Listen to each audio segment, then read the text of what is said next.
आईकडे जाते सांगून निघालेली विवाहिता बेपत्ता। आईकडे जाते सांगून सासरहून निघालेली विवाहिता महिला शोध घेऊनही न सापडल्यानं अखेर तिच्या पतीनं पोलीस ठाण्यात धाव घेऊन पत्नी बेपत्ता झाल्याची तक्रार नोंदवल्याची घटना महाड तालुक्यात नुकतीच घडली आहे।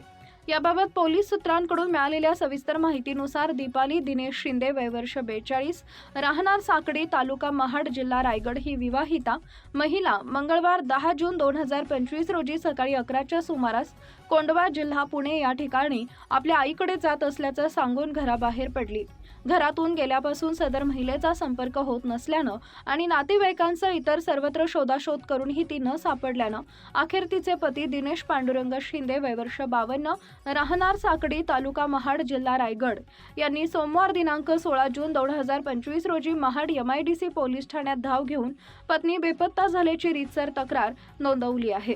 महाड MIDC पोलीस ठाण्याचे सहाय्यक पोलीस निरीक्षक जीवन माने यांच्या मार्गदर्शनाखाली या महिलेचा शोध सुरू असून ही महिला कोणाला आढळून आल्यास पोलिसांशी 94 23 38 0063 या क्रमांकावर संपर्क करावा असं आवाहन MIDC पोलिसांमार्फत करण्यात आलं आहे।